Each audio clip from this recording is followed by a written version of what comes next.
BEd first year E201 Hindi शिक्षण unit 4। आज इसमें प्रश्न है हमारा, कविता शिक्षण की कौन कौन सी प्रणालियां हैं, माध्यमिक स्तर पर आप किन प्रणालियों का अनुसरण करेंगे और क्यों। पद शिक्षण की कौन कौन सी विधियां हैं, किसी स्तर पर कौन सी विधि अधिक उपयोगी है और क्यों। अथवा कविता शिक्षण का प्रमुख उद्देश्य बालक की रागात्मक प्रवृत्तियों का उन्नयन करना है। इस उद्देश्य की प्राप्ति में वाचन का क्या महत्व है। माध्यमिक स्तर पर काव्य शिक्षण हेतु अपनाई जाने वाली सर्वोपयुक्त शिक्षण विधि का वर्णन कीजिए। उत्तर है इसका, माध्यमिक स्तर पर कविता शिक्षण की प्रणालियां या विधियां। प्रश्न नंबर 4 है ये। नंबर 1, गीत प्रणाली। गीत प्रणाली का प्रयोग छोटी कक्षाओं में ही किया जाता है। छोटी कक्षाओं के बालकों को बाल गीत अधिक प्रिय होते हैं। अध्यापक सर्वप्रथम स्तर और लय के साथ कविता पाठ करता है। तत्पश्चात विद्यार्थियों से लय ताल के साथ अनुकरण कराया जाता है। अध्यापक स्वयं भी छात्र छात्राओं के साथ साथ कविता पाठ करते हैं।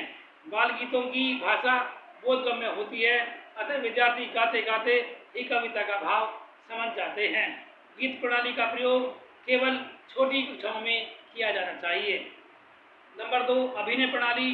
बाल गीतों में कुछ अभिनय प्रधान गीत होते हैं। वास्तव में प्रारंभिक स्तर पर अनेक गीत ऐसे पढ़ाने होते हैं जिनमें क्रियात्मकता का बाहुल्य होता है। ऐसे गीतों को अभिनय अथवा नाट्य प्रणाली से पढ़ना ही उचित होता है। कार्य अथवा भाव प्रदर्शन के लिए बालक उचित भाव, भंगिमा और अंग संचालन के साथ कविता पढ़ते हैं। इस प्रणाली द्वारा कक्षाओं का वातावरण सहज एवं सजीव बना रहता है तथा बच्चे आनंदानुभूति करते हैं।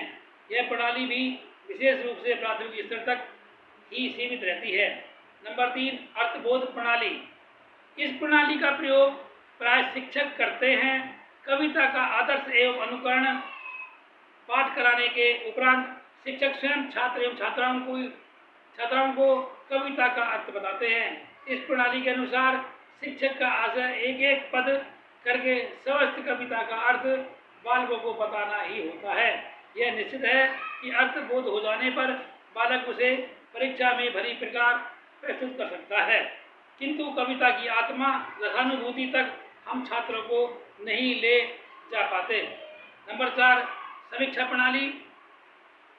यह प्रणाली विशेष रूप से उच्च कक्षाओं के लिए ही उपयोगी सिद्ध होती है। इस प्रणाली में कविता का यथार्थ मूल्यांकन किया जाता है। कवि की कल्पना, उसके द्वारा प्रयोग किए गए अलंकार, रस तथा भाषा आदि को आलोचना की कसौटी पर कसा जाता है।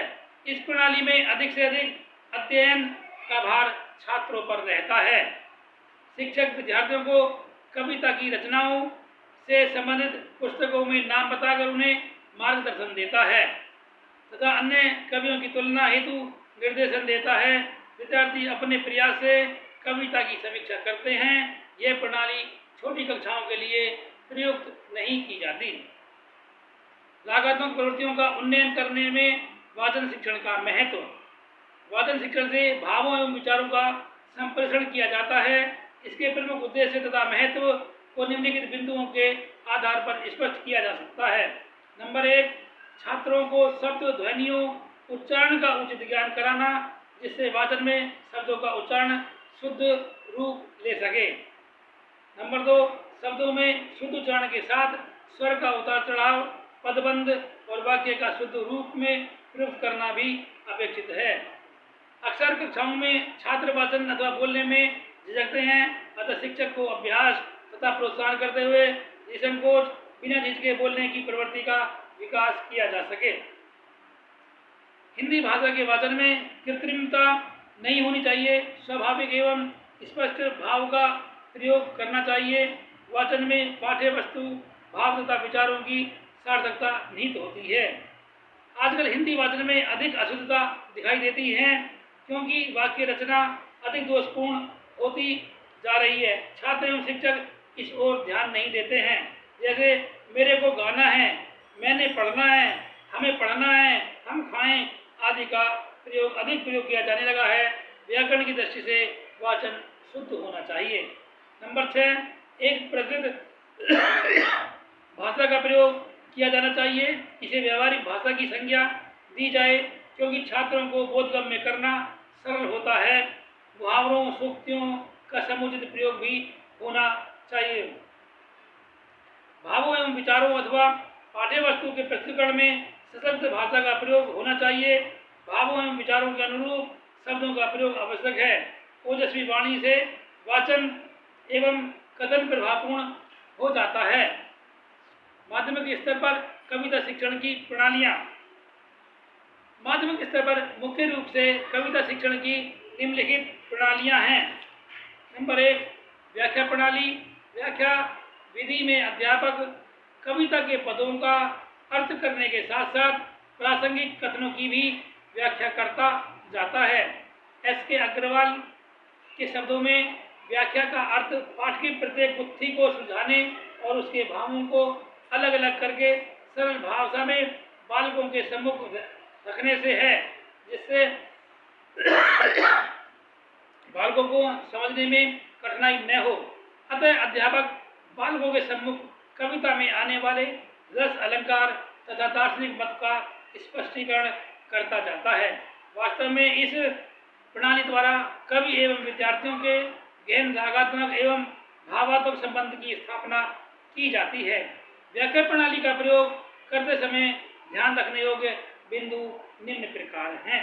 नंबर 1, व्याख्या न आवश्यकता से अधिक हो न आवश्यकता से कम। नंबर 2, व्याख्या अत्यंत सरल तथा सुबोध भाषा में की जाए। इससे विषय अत्यंत सरल तथा बोधगम्य हो जाता है। नंबर 3, व्याख्या को प्रभावशील बनाने के लिए अध्यापक को अपनी वाणी को भावों के अनुसार उतारना चढ़ाना चाहिए। नंबर 4, व्यर्थ की व्याख्या करना अनुचित है।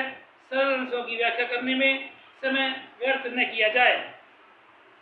व्याख्या के मध्य छात्र छात्राओं को अपनी शंकाओं के समाधान का अवसर अवश्य देना चाहिए।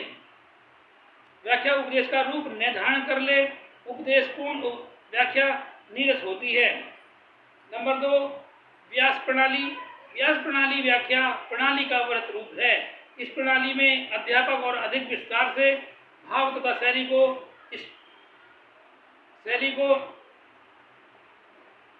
स्पष्ट करने के लिए अंतर कथाओं, उदाहरण तथा दृष्टांत का प्रयोग करते हैं। कविता के भावों की व्याख्या करने के अतिरिक्त कवि के दार्शनिक सिद्धांत का भी स्पष्टीकरण किया जाता है।